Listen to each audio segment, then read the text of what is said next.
Hey guys, it's me Rebecca. So this will be the start of another weekly vlog, and so far today I've just done some work and whatnot, and some cleaning and some laundry and whatnot, and I have done some reading, and the book I started yesterday is The Center by Alicia Menazar Zudaki.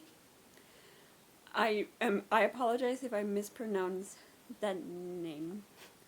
And the book itself is right next to me, I should say mention, and this is about Annalisa Herody dreams of being a translator of great works of literature, but mostly spends her days subtitling Bollywood movies in her London apartment and living off her parents' generous allowance.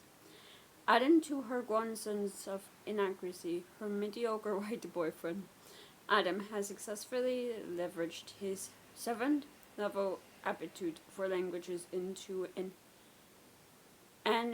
enviable career.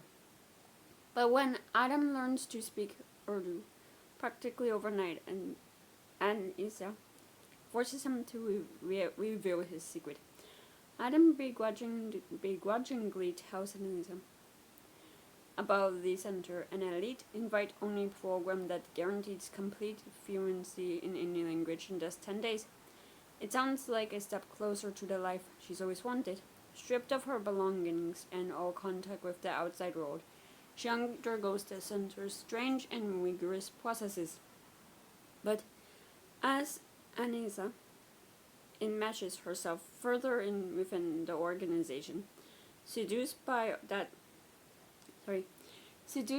all that it's made possible, she realizes the true cause of its surfaces.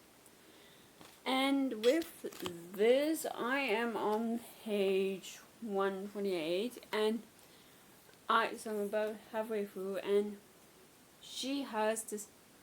It's been maybe 2 years since she's been for the center the first time, and she's gone back to learn a different language. And with this, I do find this quite intriguing with Anissa, who I swear I keep mispronouncing that name or saying a different version of the name, but she is in her late 30s, and I don't know, from what I can sense from her, she just seems lost in life, like not entirely sure.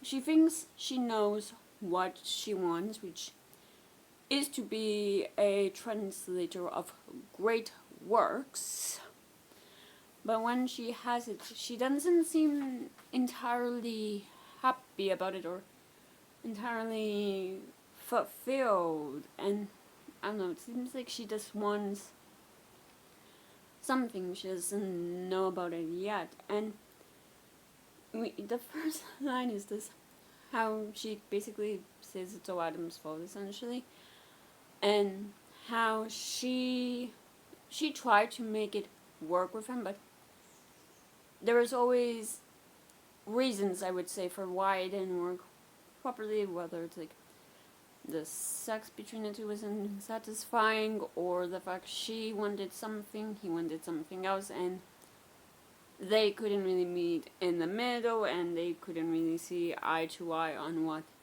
they wanted, and she thought maybe she'll just settle down. I mean, he seemed a good enough guy, and being in her late 30s, and it's like that time where people around her have already married and had kids, and she wants it but doesn't know if who she wants, as it just seems like she's never really, I don't know, satisfied, like, and we see her worries on like the way things have changed with her versus her parents, how they married, how her parents, it was an arranged marriage. Well, with her, she has free range to choose who she wants to marry, and she's not sure. And it seems like she and Adam, like, they moved on quite quickly, with him moving into an apartment and adopting a cat and all that, like,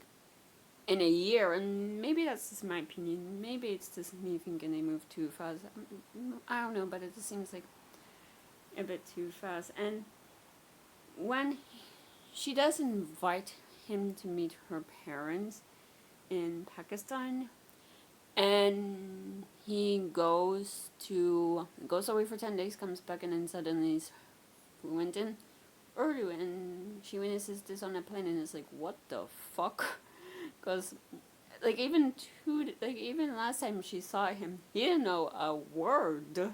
Like, now he's speaking fluent. Like, it makes sense that there's questions being raised, and he tells her about the center and how it seems like it is like, and it is invite only, and the person, like Adam in this case, who has intended, they're only allowed to tell only one other person about it, to recommend this other person, and it's like all top secret. They're not supposed to tell anyone else, and yet. And then he says she does tell her best friend, what is her name, Namina, who she doesn't keep any secrets from, so I am curious if that's somehow gonna backfire on her, if she ever tells someone else and it's like, oh sorry, they already used their recommendation, because I don't know if it's like by solely telling her that Annalisa accidentally or unwillingly invited her, and we just see how she chooses German and goes to the center, and at first I don't even understand how this works, because it's like you are just there, you're supposed to listen to the language you want to study for several hours every day for 10 days, and then I guess somehow it's supposed to do something with your brain, and then suddenly you're fluent in it. I don't fully understand the designs behind it, cause but somehow she does at the end of the time does become fluent, and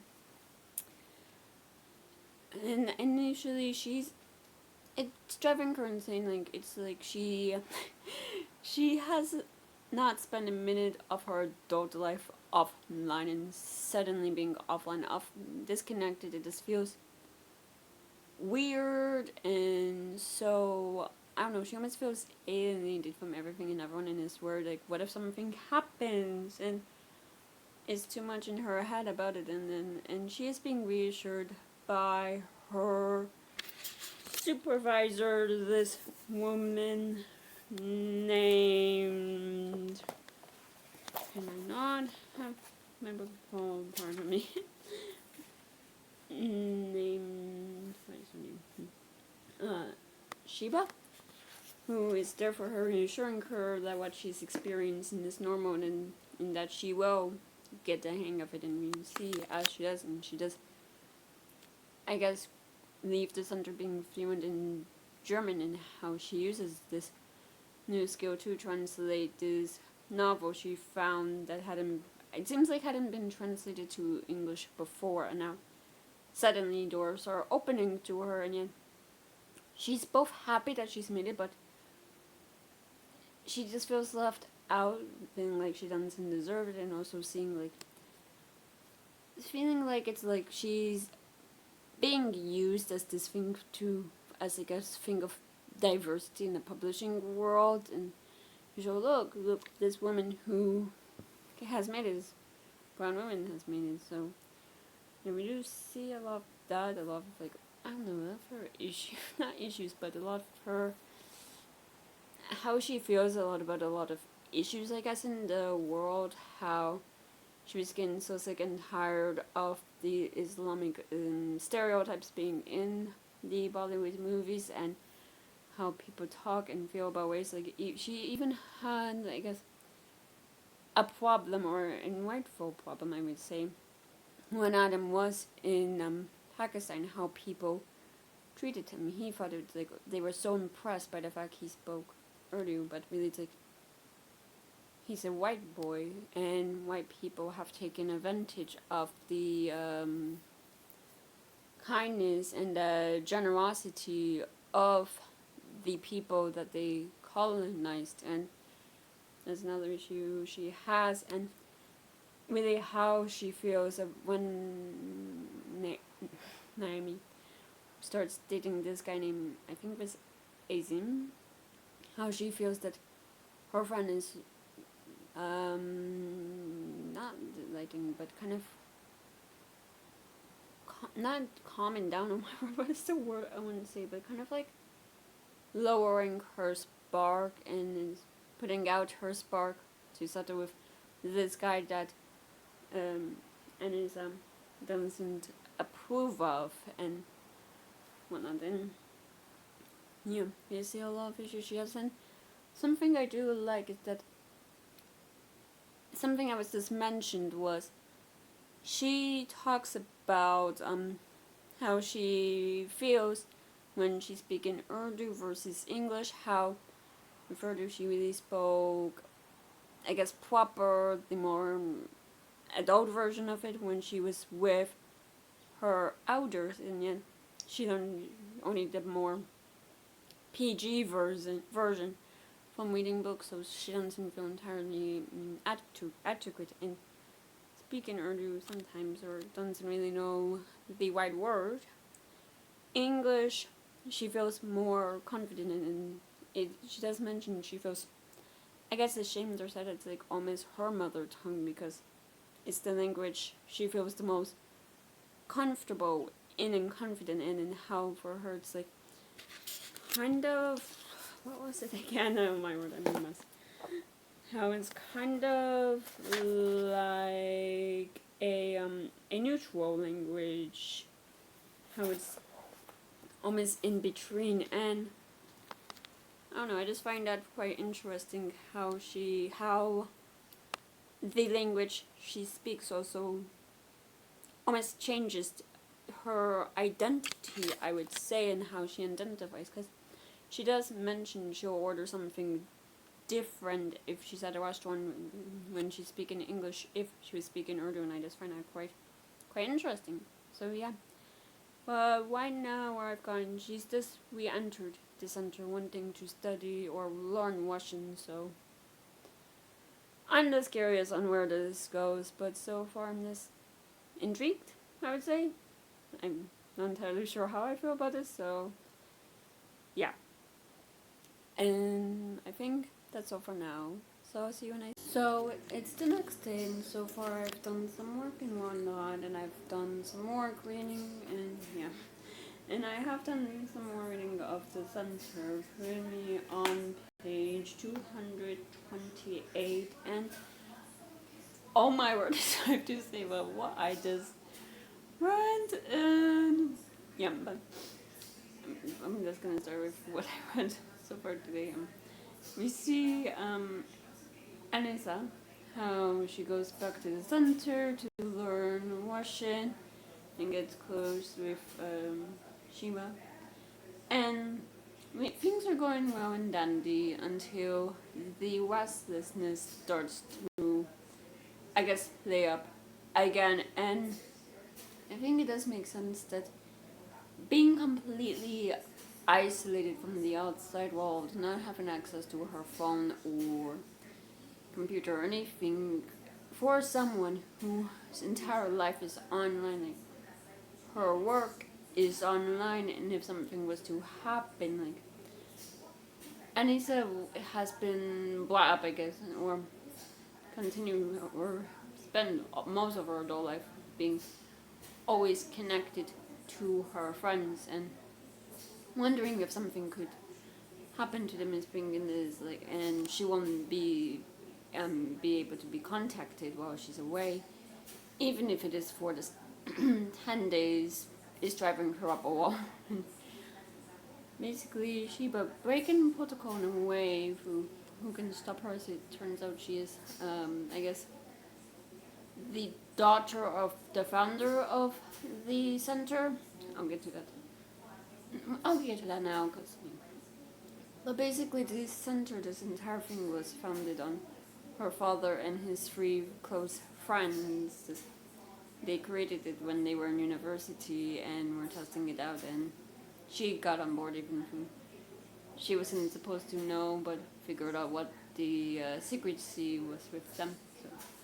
But basically, Sheba invites Anissa to her rooms to watch something on Netflix, and Anissa, not Anissa, Sheba fell asleep.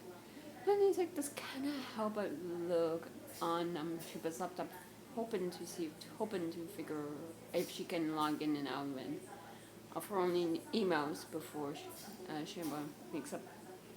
And she doesn't, but she does see an email about Anna, who was a cleaner that Anissa got on well with when she was at the center the first time, and who was one of the storytellers. And I don't think I mentioned the regime, but the way that the center teaches you a language in 10 days. It's that with meditation, which we learn is just like kind of allow you to feel connected to your body and whatnot, and through diet, which I'm gonna do that in a minute, and through kind of being in this like language room where you're supposed to just listen to someone speaking the language you want to learn for several hours, and really it's this there's someone telling their story, almost like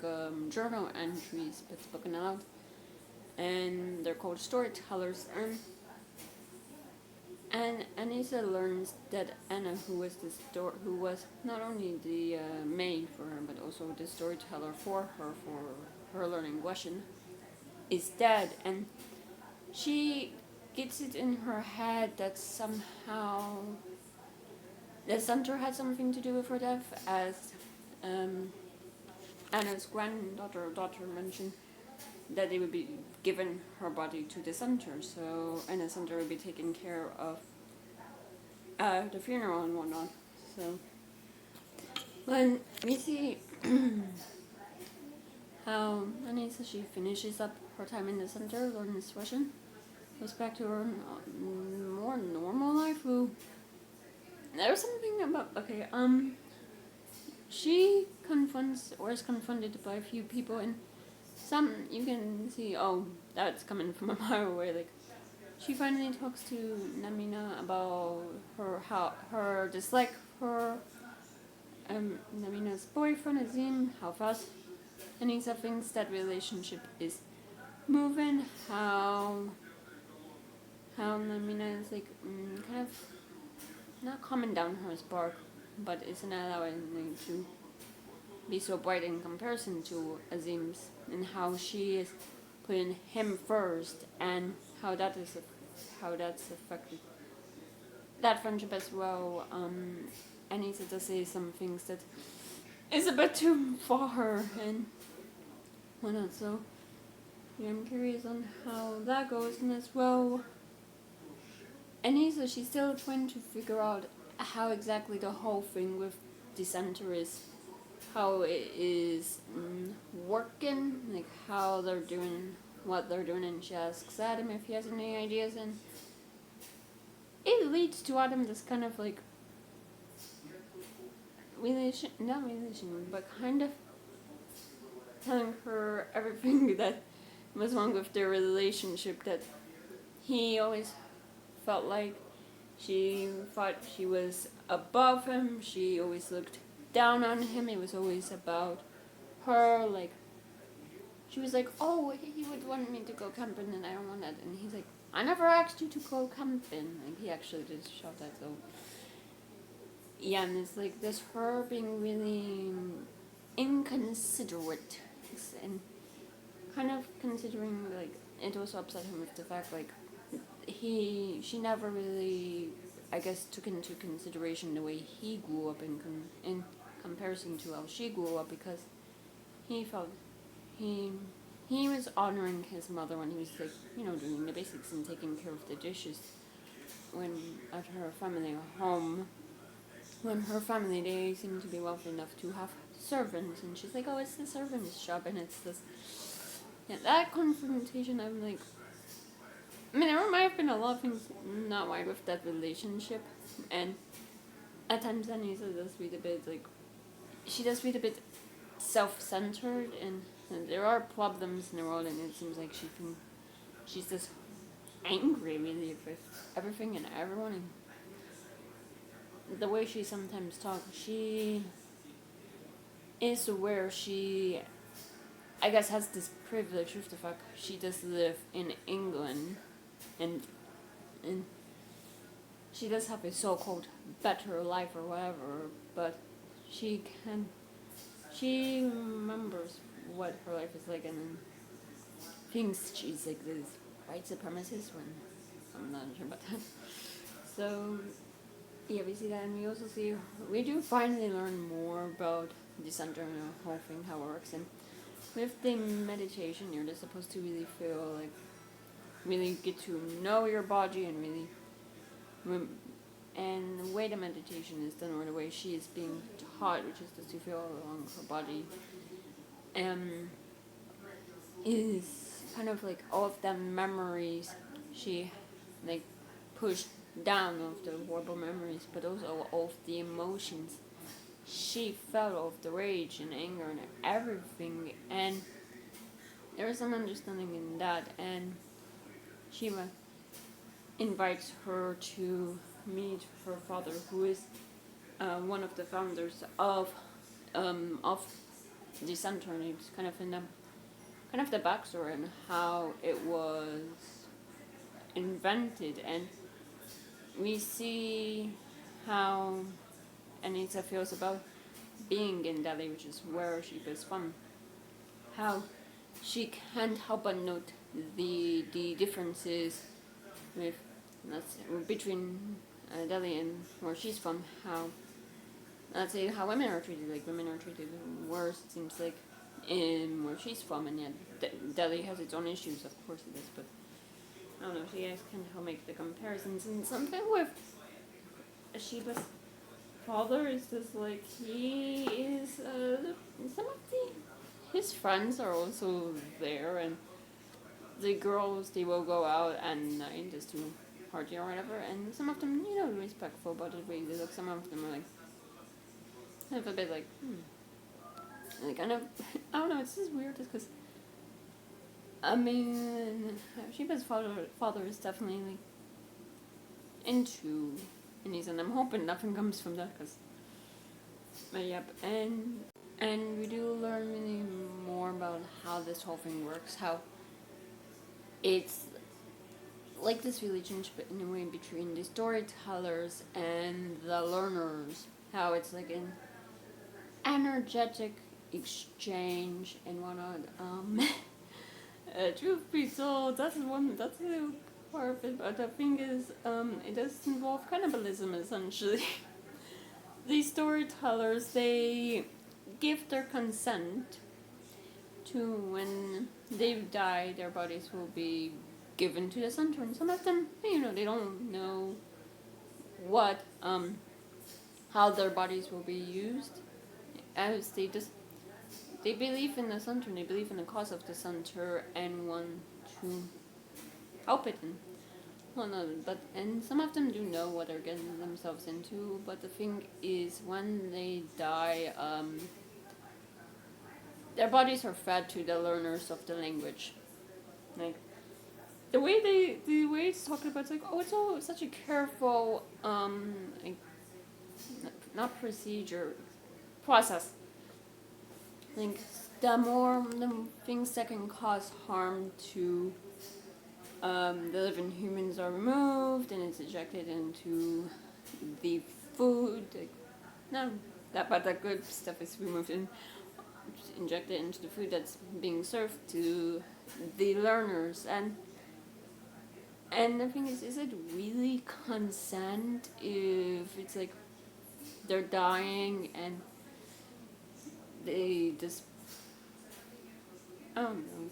But the consent is definitely questionable at the beginning, when it was just laborers who were like 60 or older and had a lot of debt they didn't want passed down to their families. And I don't know, so it really like being done willingly. If it's like, oh, this will erase the debt, I'm on. Like, even if I don't believe in it, even if I'm terrified. So, yeah, there's that, and they also try to justify it. And I mean, there's Sheba and her father and the other uncles. In a sense, like it with Peter, who was the storyteller for when Anissa was learning German. He had diabetes, and with Anna, it was heart disease. So yeah, we do see how Anissa rightfully so is freaked out, and Sheba's father tries to justify it like, oh, this was like an earlier ritual by the earlier humans, how over time it had been demonized, and how some species still do it, like I think it was fish and spiders, like the females would eat the males after they had sex, essentially. And so yeah, but the way Anissa just accepts this is like, what? Like she looked up to. Let me get the name right of this man because oh my god, I know I'm gonna mispronounce it. Arjan and his friends.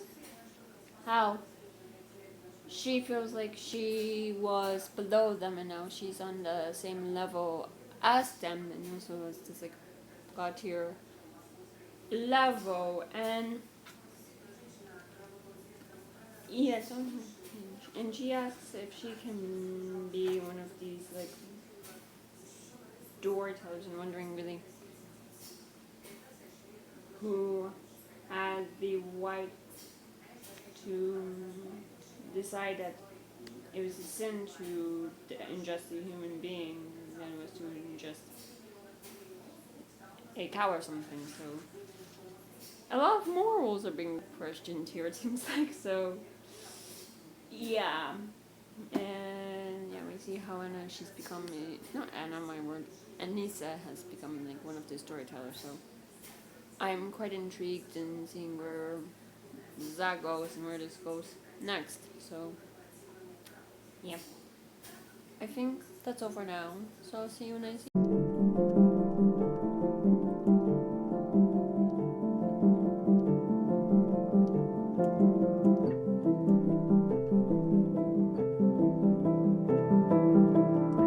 So it's the next day and I've done some work and whatnot, and as you saw I did go for a bit of a walk in like on the main street area of my town. So yeah, that's always nice, always so beautiful. And yeah, thankful I did that cause it is looking like it might rain any second. Like it's, and I think they promise rain for the rest of the week. So yeah.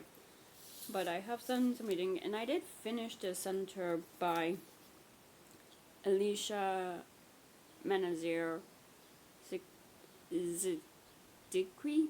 I don't know why I'm holding this up because this is the book without the dust jacket, and the green is nice.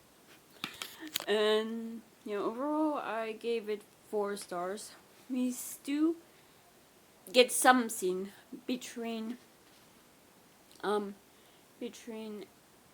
Anissa and Adon, Sheba's father, where he's talking about what led him to form the center, how it was really expected of him to be innovative as the oldest son to his father, and how he wanted to prove to him and to himself. And after that, things, I don't know, not Sheba, Anissa, she starts questioning things about the center again, and it causes some tension between her and Sheba, and causing Sheba to really delay her return to England. Anissa goes home on her own, and And Sheba's father, I don't want to mispronounce his name. He offers to drive her, she accepts, and on the way he kind of warns her not to say anything about the center because they're gonna be able to hack into her iCloud and whatnot, and this find evidence in this ruin her reputation. Like, it's almost like a threat. But okay, before she left Anissa, she continued her telling her story, and then made a copy of the USB drive, and then gave one to Sheba and put one in her suitcase. And when she gets back to England, Naima had to listen to the recording, and Naima has some issues with how she is portrayed in Anissa's story. And Naima offers, like, she has a friend who's an editor for this publishing house, and she will transcribe Anissa's story and publish it, and it's like changed the name so it's fictional. I'm like, if it's fictional, what difference will that make? But I mean, kind of getting the story out there. But Anissa, she is worried about Sheba and isn't sure, and she does eventually accept the relationship and Nama has with Azim, even through Nama knows she is kind of not allowing herself to shine so bright in comparison to him, but she also wants someone, and is like almost trying to put more effort into the relationship than he is, I would say. So yeah, that's not gonna end what I fear, but who knows. And we see how Anissa, she is at the wedding. She didn't invite Sheba, and Sheba shows up and mentions that one of her father's friends had died in a jet skiing accident, I think, and that they will be receiving his body. And Anissa tries again to have Sheba open her eyes and realize they're never handing the center down to her. And she knows this, and she is gonna try to make a change. And we just see Anissa kind of get caught up in trying to help Sheba make this change. So yeah, the book kind of ends, I would say, quite open-ended. Like, we don't know if Anissa ever goes through her plan of talking to this editor. I doubt it, but yeah, overall I liked it, and I'm giving it 4 stars. And the next book I've started is Woman Eating by Claire Coda. The naked book's next to me, and this is about Lydia's hungry.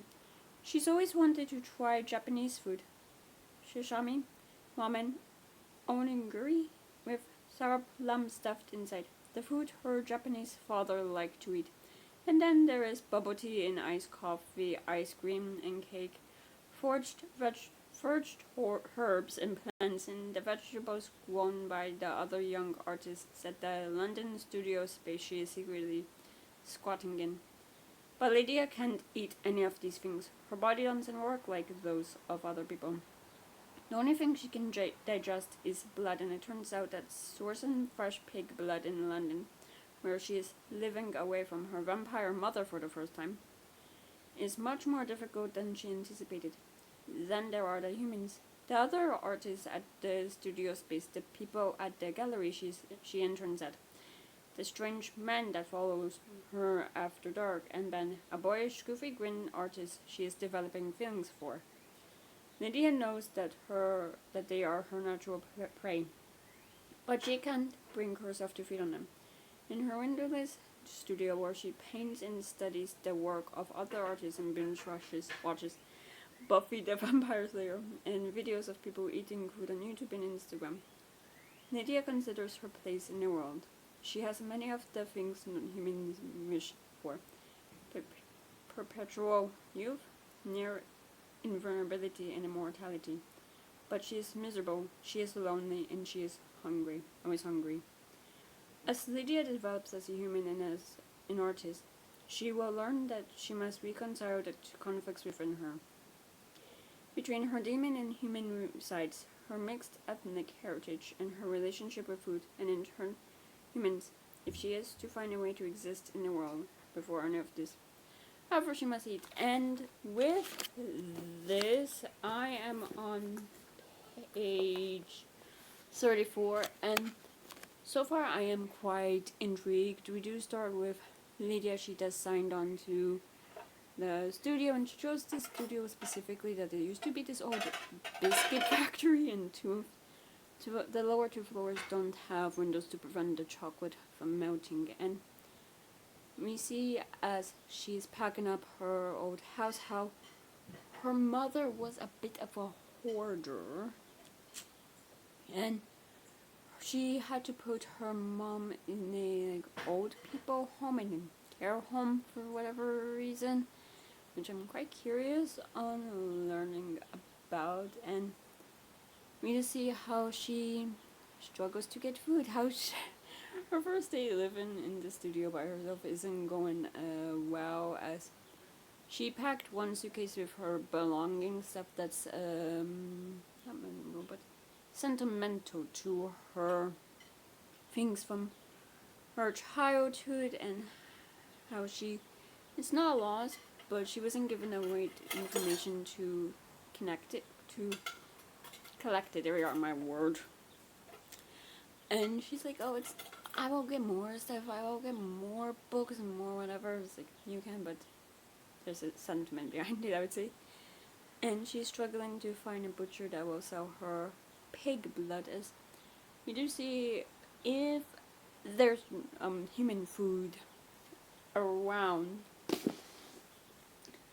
around the blood, she will have to spit out the normal bits of food, she just cannot digest it at all. And we learn that she does at times go bits without eating, months sometimes, without eating, letting herself feel hungry and letting herself kind of imagine what humans might feel like if they don't get the sustenance they need. And it's just testing her limits. And yeah, so far I'm just intrigued to really learn more about her, because it seems like her father was human, her mother was a vampire who had turned Lydia a few days after she was born. And part of the things she lost when she lost her suitcase was her birth certificate, which her mother had folded up into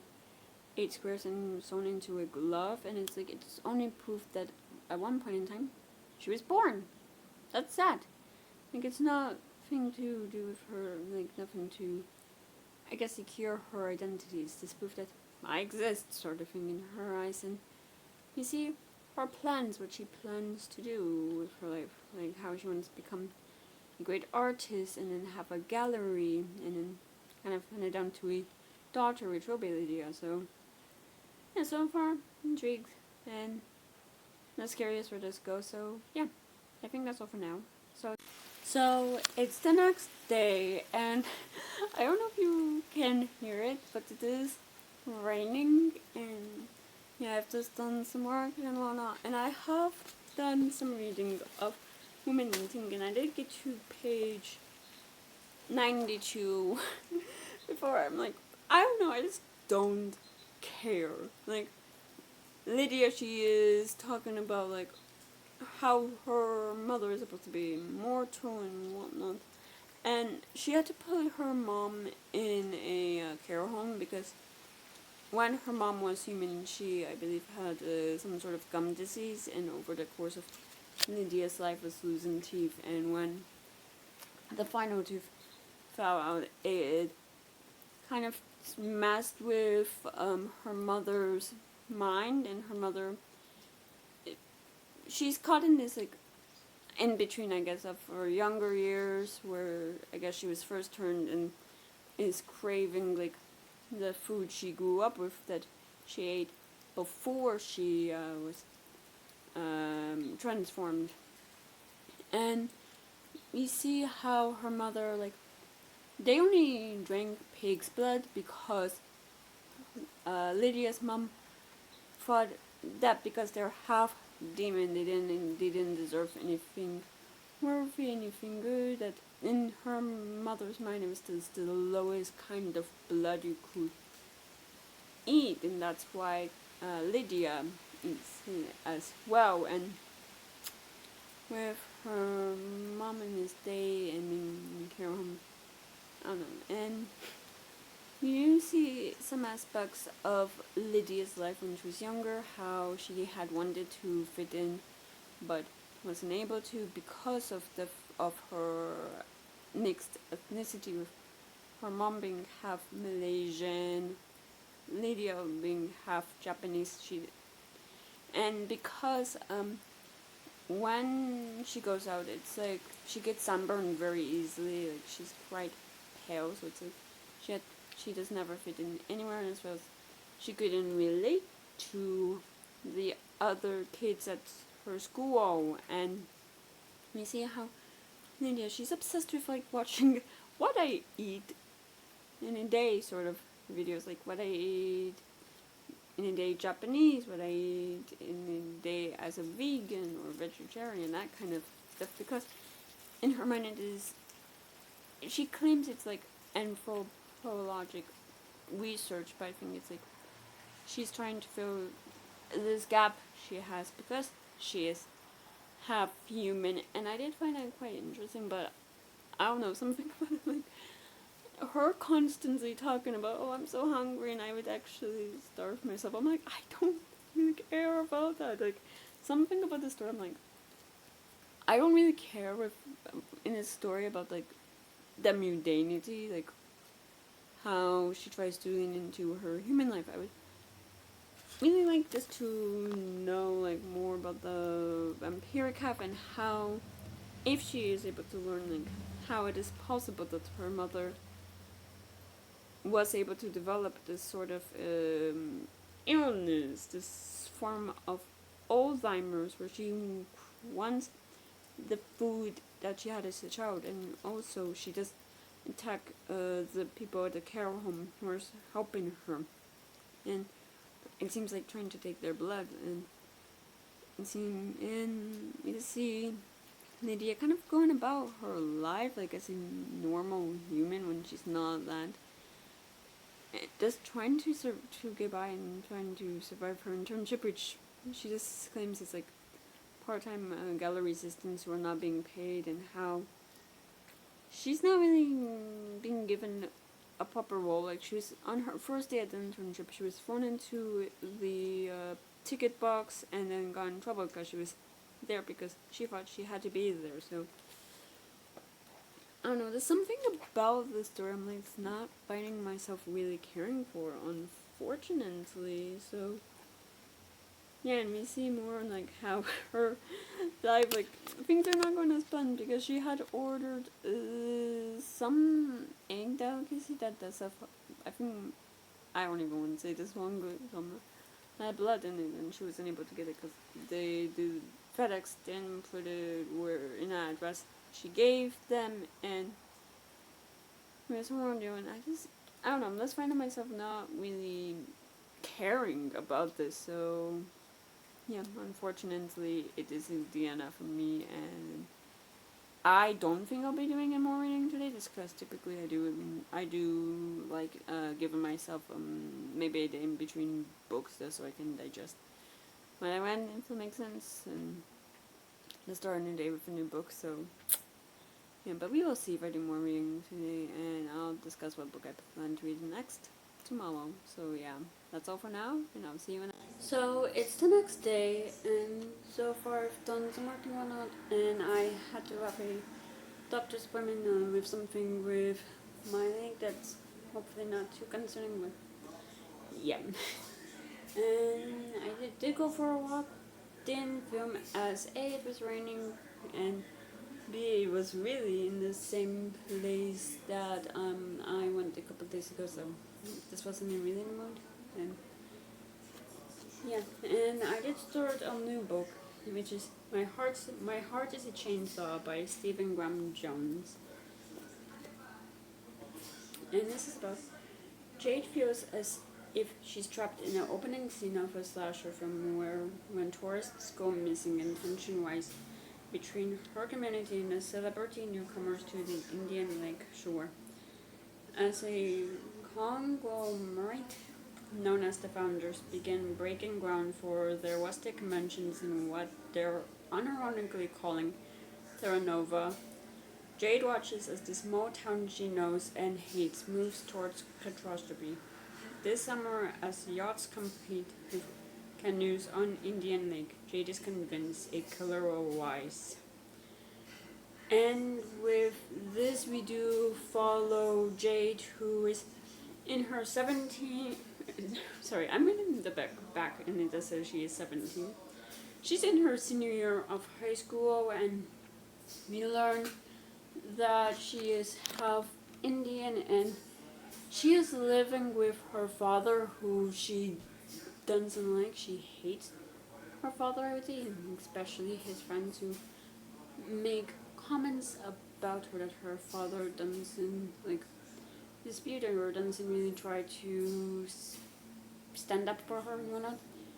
And it seems like she's just alone, like she doesn't really have any friends, and she hates this town and some of the people in it, especially I think her history teacher, as he doesn't seem to understand her and is fed up with the fact she keeps writing about slasher films for her papers. And yeah, and we see as she's leaving and after fighting with her father and his friend, and she meets with these people who are supposed to be holding what is apparently not a funeral, but some sort of memorial for someone who apparently died.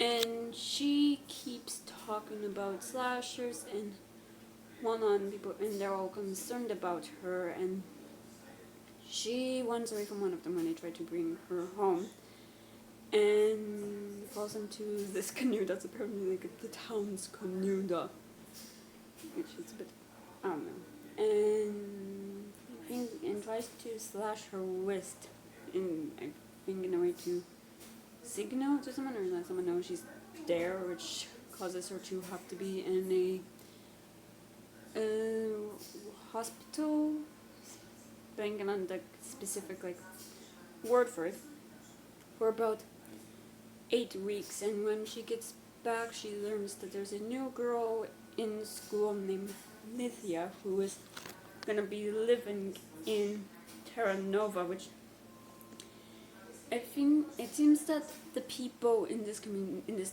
town, they're worried about it, because with Terra Nova coming in, they'll probably be forced out with osmosis and it will just further, I guess, the difference between those in Terra Nova and those on the outside, because apparently to get to Terra Nova, it's one of those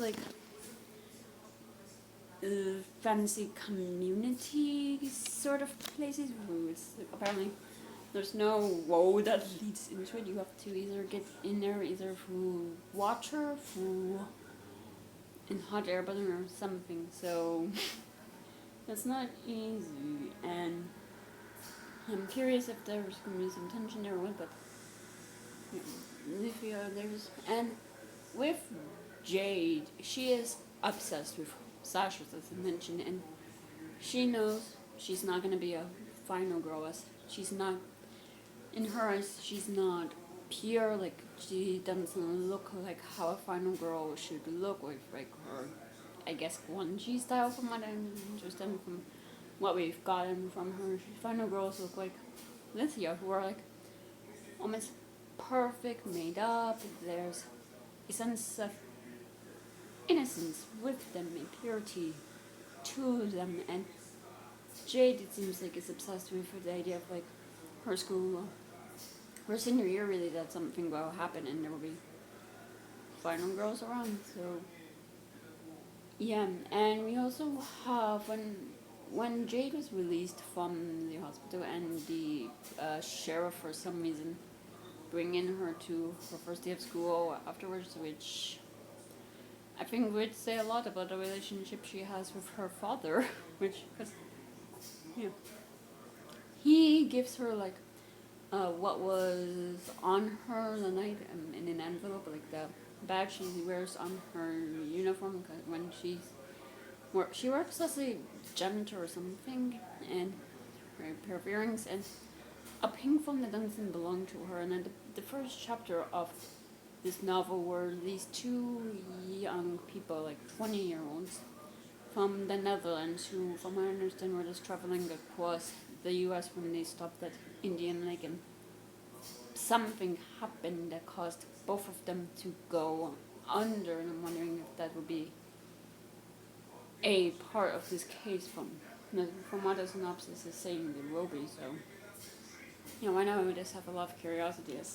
I'm not really that far in. I might be doing some more reading today, but I just wanted to update now while I'm not too tired, because, I don't know, just the weather, just my energy level's just not very terrifying, but I'm on page 58 currently, so, yeah, why not? Just a lot of curiosity I have, so, yeah. I think that's all for now, so I'll see you when I see you.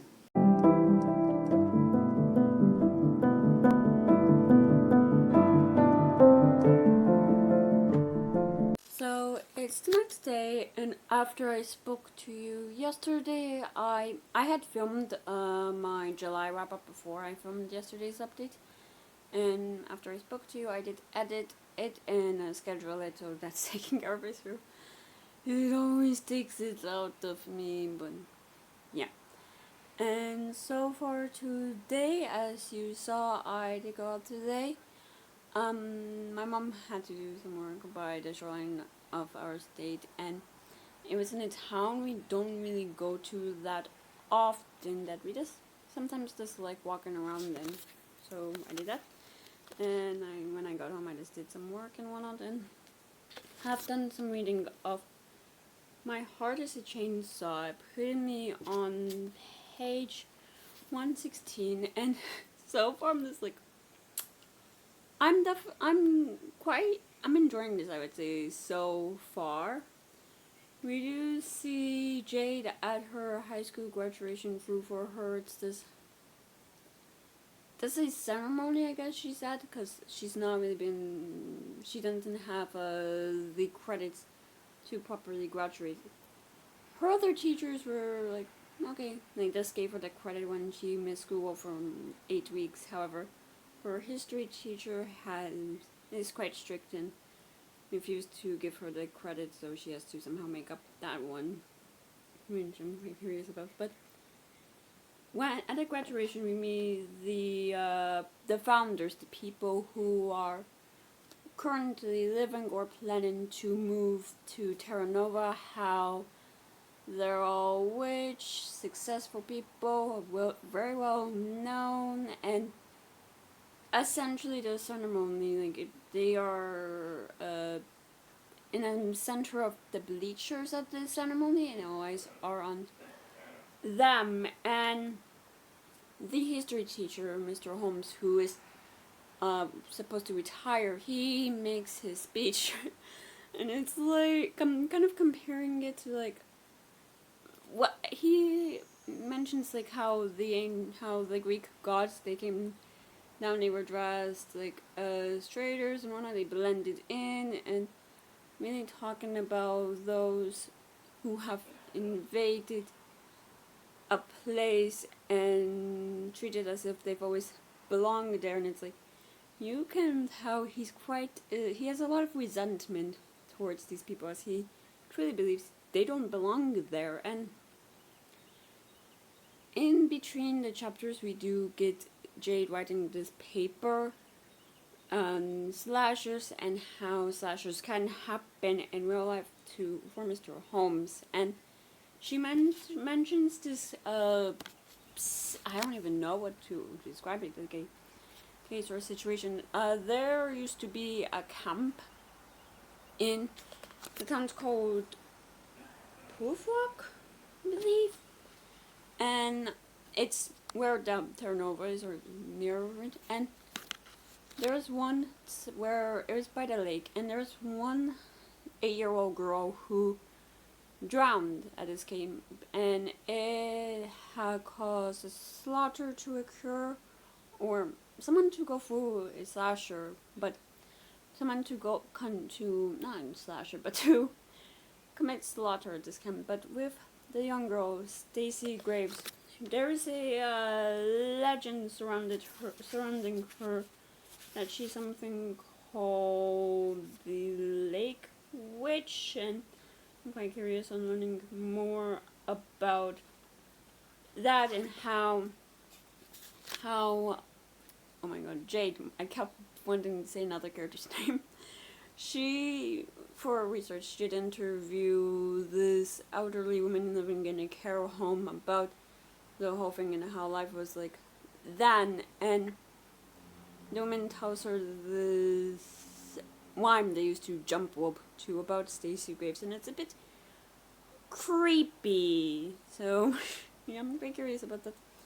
And Jade, she is at the end of her shift of her custodian job, and she sees this like a fancy car with some of the popular girls in school, including Letha, who is Letha? I don't know how to say that name. Letha, who is the daughter of one of the founders of Terra Nova, and she decides to follow it. And as she's in the cars are heading to this party, and as Jade is following the car and going to this party, she starts almost psychoanalyzing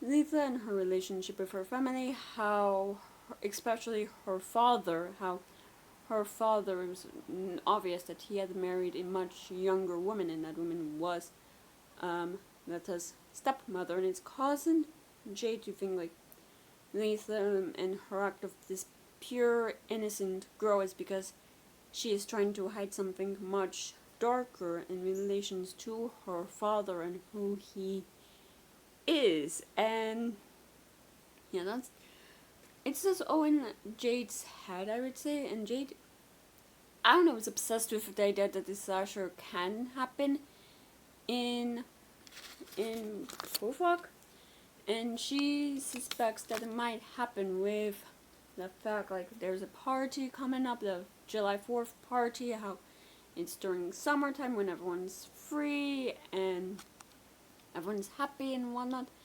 and with the introduction of Letha, who she thinks is the final girl in the situation. And after the party, when Letha and her friends are leaving, Letha sees a body in the water, and it's the Dutch boy who found him. The thing is, it seems like he had been in the water for quite a while, as his jaw is missing, so yeah. And it seems like to Jade that her, I don't even know, her dreams are coming true, and that there is a slasher that is possibly in Pufok, and it fills her with this joy. And the fact like Jade is always comparing to everything to horror movies is just quite interesting. It's like she's just obsessed with it, and I don't know if it's because she's so obsessed or because she thinks like she's alone and just wants people to understand her love for horror films, or because she loves horror films she wants to be a part of one. But her obsession, I'm just like, Jade, the fuck you want Jade, there's something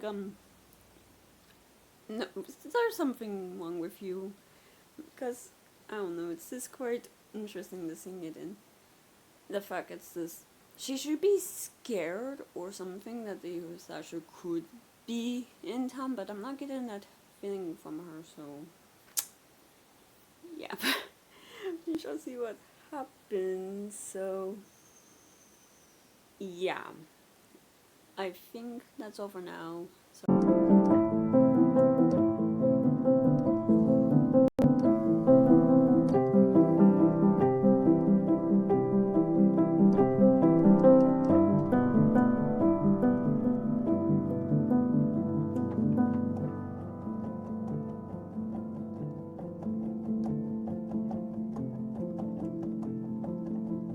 So it's the next day, and it's also been quite a long day. As you saw, I did go out today to this like tag sale event on the shoreline of my state, and this, I think, village fair in a village. I don't really know what it is.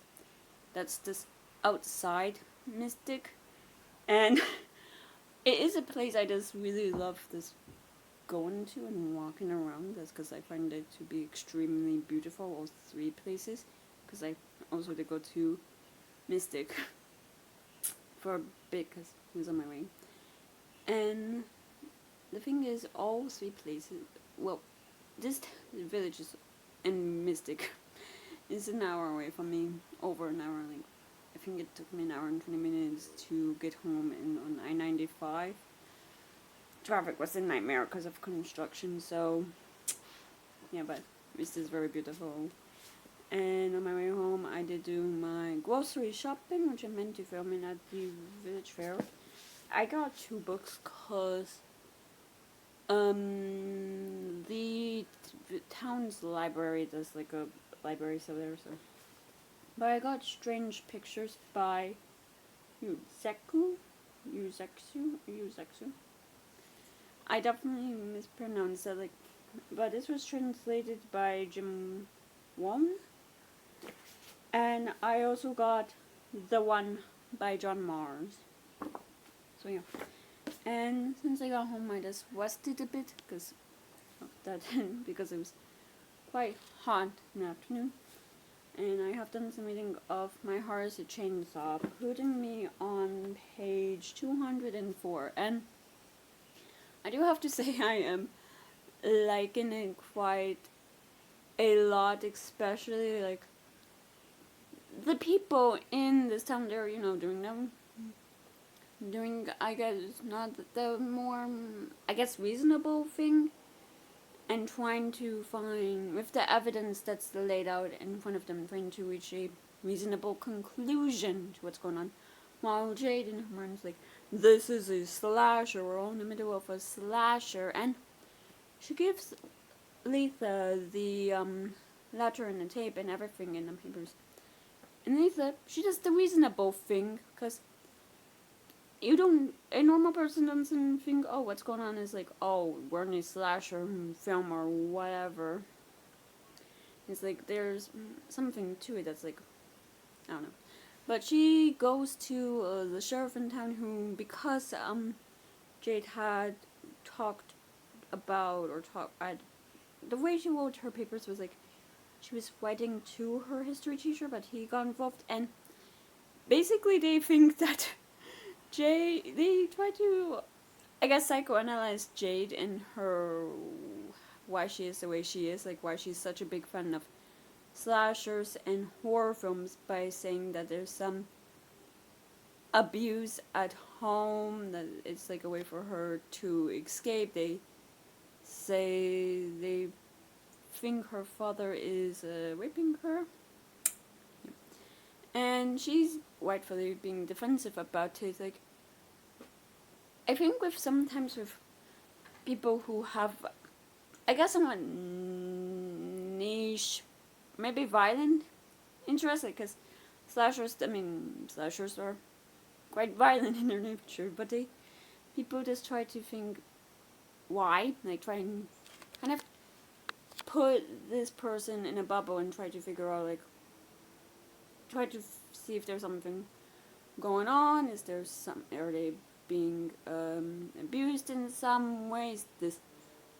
Is there, I guess, obsession with this particular genre as a way to escape, and because they see themselves in the horror of everything. And yeah, it's, for Jade, it's not that, like, she just is a big fan of slashers. But because she thinks that something is gonna be happening on the July 4th party that's being held in town, the sheriff lets her know she ain't invited to this party, that she will be barred from this party because she thinks something will happen. Who who's to say she won't be the one causing the issue? So, yeah. She's not quite happy with that. I mean, she is heartbroken that she won't be a witness to the so-called action. And with the fact, like, we do have less than 200 pages left, I can't help but wonder, like, if she's gonna, like, if something will happen and she'll be the one being accused of being the instigator, the one who caused it. So, or what this is about, because, yeah. And if, again, somehow this is all being connected to the legend and whatnot, but so far we see, like, Lake Witch, what was it, slaughter or something on, and, like, had committed vandalism, and she lost her job, and she has no prospects, I would say. The only thing she really cares about is her slashers, because we just see her watching go away in her bedroom until, well, she leaves the house, and because of the company her father has, which is this close friend of his, and someone who the sheriff does not want in town. He's the one who's responsible for the death of the sheriff's daughter. So, yeah, and it's like, kind of like, this group of men, they're like men who, they're no longer in high school, but they can admit to that their glory days, I guess, were in high school, and they want to live on in those glory days. So, yeah, so far I'm not liking it quite a lot, and yeah. And with that, that is also the end of this video. So if you enjoyed it, please give it a thumbs up. Leave a comment below telling me what you've been up to recently. If you want to, please subscribe to this channel. And if you want to follow me on any social media, all those links are in the down bar below. I will see you guys next time I post a video. Bye.